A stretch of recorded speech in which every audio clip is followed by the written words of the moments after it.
राष्ट्रीय परीक्षण एजेंसी यानी एनटीए और कर्मचारी भविष्य निधि संगठन की ओर से ईपीएफओ ने 2859 पदों के लिए सामाजिक सुरक्षा सहायक और आशुलिपिक भर्ती के लिए एक नोटिफिकेशन जारी किया है। और इसी नोटिफिकेशन के बारे में हम लोग इस वीडियो के अंदर बात करेंगे।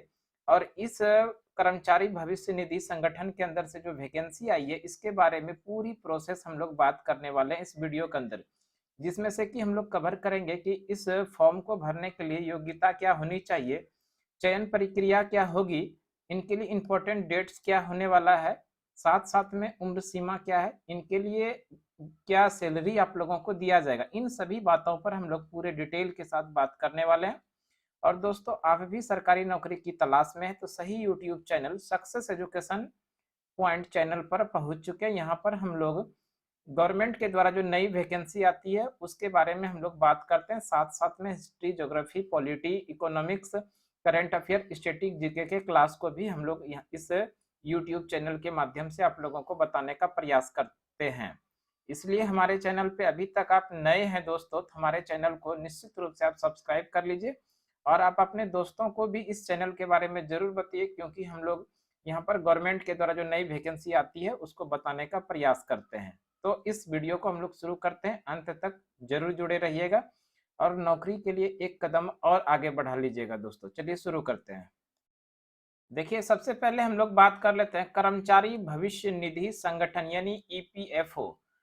इसके अंदर से जो वैकेंसी आई है एनटीए ईपीएफओ स्टेनोग्राफर और एसएसए रिक्वायरमेंट 2023। इसके लिए महत्वपूर्ण तिथियां की बात करें, इंपॉर्टेंट डेट्स की बात करें तो ये जो फॉर्म भरने के लिए आवेदन शुरू होने वाला है ये फॉर्म ऑनलाइन भराया जाएगा और ये ऑनलाइन फॉर्म 27 मार्च 2023 से लिया जाएगा। 27 मार्च 2023 से आवेदन ये शुरू हो जाएगा और ऑनलाइन आवेदन करने की जो अंतिम तिथि है वो 26 अप्रैल 2023 है। 26 अप्रैल 2023 तक आप लोग इस फॉर्म के लिए ऑनलाइन फॉर्म भर सकते हैं। परीक्षा शुल्क की बात करें तो परीक्षा शुल्क के लिए जो अंतिम तिथि है वो 26 अप्रैल 2023 ही है। परीक्षा के लिए आप लोग शुल्क जो जमा कर सकते हैं वो 26 अप्रैल 2023 तक। और अगर किसी भी प्रकार की त्रुटि हो जाती है फॉर्म को भरने में तो उस त्रुटि को सुधार करने का भी अवसर दिया गया। तो ये 27 और 28 अप्रैल 2023 तक अगर त्रुटि होती है तो उस त्रुटि को दूर कर सकते हैं। एडमिट कार्ड जो जारी किया जाएगा वो बिफोर एग्जामिनेशन, यानी कि आप ऑफिशियल वेबसाइट के माध्यम से लगातार जुड़े रहिएगा या हमारे यूट्यूब चैनल के साथ जुड़े रहिएगा। जैसे कोई नई नोटिस आती है तो हम आपको अपने यूट्यूब चैनल के साथ बताने का प्रयास करेंगे। इसलिए एडमिट कार्ड के बारे में अभी कोई जानकारी नहीं है। जैसे एडमिट कार्ड का अनाउंस होगा यह जानकारी विभाग के वेबसाइट पर आएगा तो हम आप लोगों को यहाँ से बताएंगे। हम लोग बात कर लेते हैं एज लिमिट का कि इस फॉर्म को भरने के लिए एज लिमिट्स एज ऑन 26 अप्रैल 2023। तो ध्यान रखिएगा, फॉर्म भरने के लिए जो ये 26/4/2023 के लिए न्यूनतम उम्र सीमा जो होना चाहिए वो न्यूनतम होना चाहिए मिनिमम यानी 18 वर्ष और मैक्सिमम की बात करें तो 27 वर्ष। 18 वर्ष न्यूनतम है, वहीं पर मैक्सिमम कितना है तो 27 वर्ष याद रखिएगा। इस बीच में अगर आप हैं तो जरूर इस फॉर्म को भरिए। और गवर्नमेंट के द्वारा यानी कर्मचारी भविष्य निधि संगठन यानी ईपीएफओ ग्रुप सी और एसएसए भर्ती नियमों के अनुसार आयु में अतिरिक्त छूट दिया जाएगा। यानी कि गवर्नमेंट के द्वारा जो भी निर्धारित प्रक्रिया है उस निर्धारित प्रक्रिया उम्र में जो छूट लागू होती है वो भी इसके अंदर लागू होने वाला है। यानी हम लोग अगर बात कर लें उम्र सीमा में छूट तो एससी और एसटी के लिए 5 वर्षों का अतिरिक्त छूट है। उसी के साथ ओबीसी में जो नॉन क्रीमिलियर आता है उनको 3 वर्षों का छूट है। और उसके बाद अपर एज लिमिट गवर्नमेंट के द्वारा जो निर्धारित प्रक्रिया उसको इसके अंदर दिया जाएगा। तो ध्यान रखिएगा, ये तो कुछ छूट की बात कर लिए, आगे हम लोग और भी विशेष बात करते हैं इससे महत्वपूर्ण जानकारी। हम लोग बात कर लें कि एप्लीकेशन फी क्या होने वाला है। कर्मचारी भविष्य निधि संगठन यानी ईपीएफओ के अंदर से जो वैकेंसी आई है इस वैकेंसी के फॉर्म भरने के लिए एप्लीकेशन फी क्या होने वाला है तो जनरल, ओबीसी और ईडब्ल्यूएस के लिए 700 रुपये का फी जमा करना होगा। वहीं पर एससी एसटी को कोई भी आवेदन शुल्क नहीं देना है। ऑल कैटेगरी फीमेल्स, यानी कि किसी भी कैटेगरी के महिलाओं को भी कोई भी आवेदन शुल्क के रूप में जमा नहीं करना है। वहीं पीएच की बात करें यानी दिव्यांग के लिए भी किसी भी प्रकार का यहाँ पर फी नहीं लगेगा। तो इस तरह से फी जो लगने वाला है केवल जनरल, ओबीसी और ईडब्ल्यूएस को लगने वाला है फी 700 रुपया। और एक बात ध्यान रखिएगा, फी आप लोग जब जमा जो आपसे लिया जाएगा तो वो किसी भी ऑनलाइन मोड से ही फी जमा लिया जाएगा।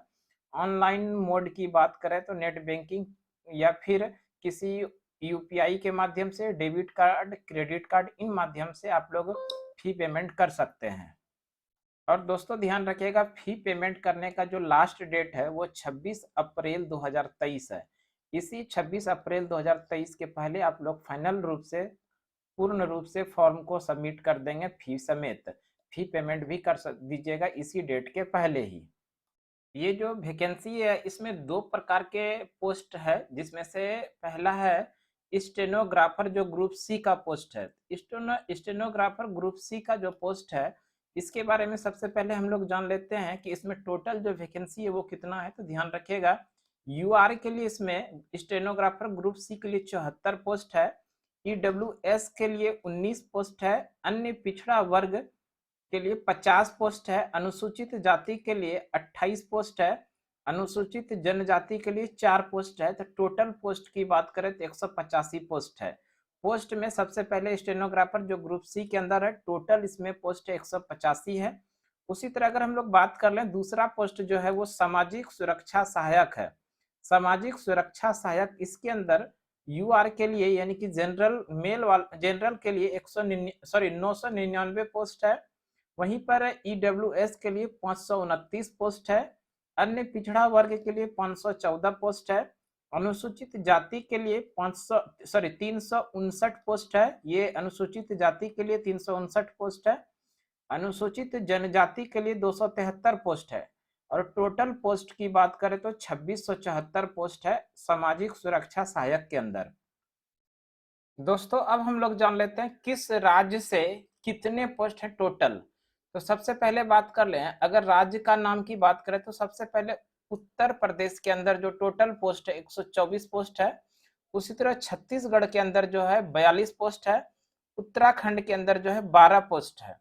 राज्य बिहार की बात करें तो बिहार में कुल मिला के 35 पोस्ट है, दिल्ली के लिए 120 पोस्ट है, राजस्थान के अंदर 59 पोस्ट है, हिमाचल प्रदेश में 32 पोस्ट है, हरियाणा के अंदर 109 पोस्ट है, झारखंड के अंदर 66 पोस्ट है, मध्य प्रदेश के अंदर 100 पोस्ट है, केरल और लक्षद्वीप के अंदर 115 पोस्ट है, महाराष्ट्र के अंदर 422 पोस्ट है, पश्चिम बंगाल, सिक्किम, अंडमान निकोबार द्वीप समूह के अंदर 220 पोस्ट है, अरुणाचल प्रदेश, असम, नागालैंड और मणिपुर को मिला के टोटल पोस्ट की बात करें तो 58 यानी 58 पोस्ट है। आगे बात करें, ओडिशा के अंदर 53 पोस्ट है, पंजाब और चंडीगढ़ के अंदर 120 पोस्ट है, कर्नाटक के अंदर 204 पोस्ट है, तमिलनाडु और पांडिचेरी के अंदर 416 पोस्ट है, तेलंगाना के अंदर 116 पोस्ट है, गोवा के अंदर केवल 15 पोस्ट है। वहीं पर गुजरात, दादर और नगर हवेली, दमन और द्वीप के अंदर 197 पोस्ट है, आंध्र प्रदेश के अंदर 39 पोस्ट है।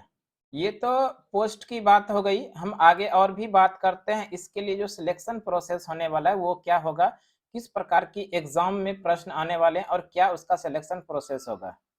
एग्जामिनेशन की बात कर लें तो जनरल एप्टीट्यूड जो है, जिसको रीजनिंग हम लोग बोलेंगे, इसमें टोटल प्रश्न की संख्या 50 रहेगा और जिसके लिए आपको टोटल मार्क्स जो दिया जाएगा वो 200 नंबर का रहेगा।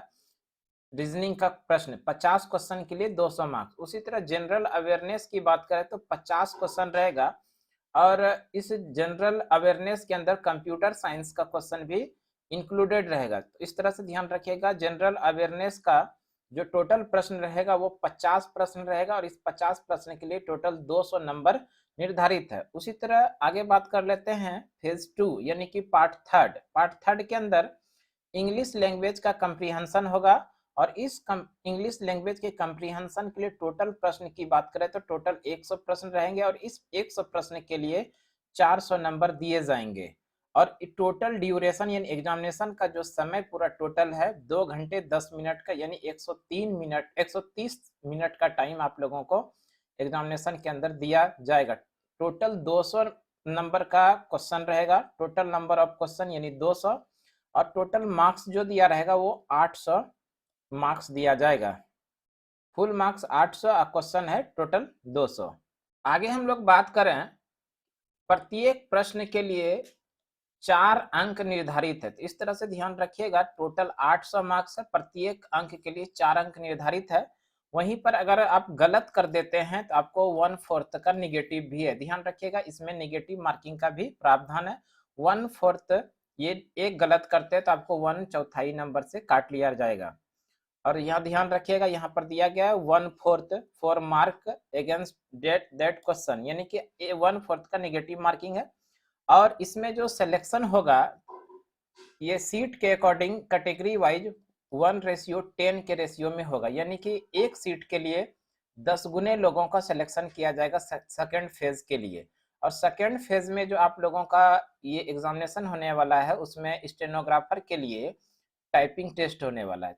सेकेंड और प्रश्न ध्यान रखिएगा, ये जो ऑब्जेक्टिव टाइप के प्रश्न रहेंगे इसमें कुल मिला के 2 लैंग्वेज का प्रश्न रहेगा, एक तो इंग्लिश लैंग्वेज में रहेगा, दूसरा हिंदी लैंग्वेज में रहेगा। आपको जो भी पॉसिबल हो, जो आपको सुविधा लगे उस लैंग्वेज में आप प्रश्न का उत्तर दीजिएगा।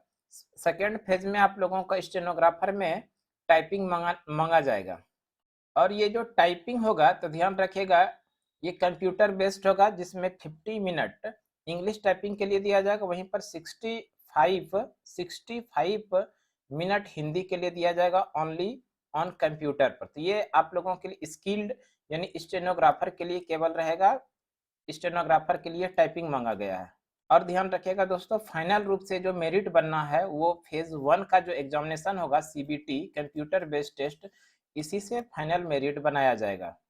जो भी अभ्यर्थी इस फॉर्म को भरना चाहते हैं वो इस फॉर्म को भरने के पहले एक बार आप लोग नोटिफिकेशन को अच्छे से पढ़ लें, उसके बाद ही इस फॉर्म को भरने का प्रोसेस शुरू करें दोस्तों। और ध्यान रखिएगा, इस फॉर्म को भरने के पहले आपके पास कुछ ये दस्तावेज होना कंपलसरी है। इस दस्तावेज में आप लोग रख सकते हैं आईडी, जो ईमेल आईडी होगा, मोबाइल नंबर, और डेट ऑफ बर्थ के लिए कोई भी एक सर्टिफिकेट जैसे मैट्रिक का रख सकते हैं, या कोई भी डेट ऑफ बर्थ जिसमें दिया हो वो रख सकते हैं, उसका स्कैन किया हुआ, और फोटो रख सकते हैं। उसके साथ में फोटो के साथ साथ में परमानेंट एड्रेस के लिए कोई भी एक प्रूफ जमा कर सकते हैं। तो ये सारा चीज डॉक्यूमेंट आपके पास में उपलब्ध हो तभी आप लोग इस फॉर्म को भरने के लिए शुरू करेंगे। और अंतिम रूप से जब इस फॉर्म को आप भरकर फाइनल सबमिट कर दीजिएगा तो फाइनल सबमिट करने के बाद एक प्रति में प्रिंट आउट करके आप जरूर रख लीजिएगा, क्योंकि आने वाले दिनों में जब आपका वेरिफिकेशन होगा तो उस वेरिफिकेशन के टाइम में वो प्रिंट आउट कॉपी आप लोग से मांगा जा सकता है, इसीलिए प्रिंट आउट करके एक प्रति में आप लोग निश्चित रूप से रख लीजिएगा। तो इस तरह से हम आप लोगों को ये जो नई वैकेंसी आई है एनटीए की अंदर से, इसके बारे में पूरे डिटेल के साथ बताने का प्रयास किए। हमें उम्मीद है कि ये वीडियो आप लोगों को जरूर पसंद आया होगा। तो जाते जाते एक अच्छा सा कमेंट छोड़ते हुए जरूर जाइए दोस्तों, आपके कमेंट का हमको इंतजार रहेगा। तो आज की नई जानकारी के साथ हम लोग यहीं तक रहेंगे, अगली जानकारी में फिर से अगले दिन मिलते हैं। तब तक के लिए धन्यवाद दोस्तों, जय हिंद।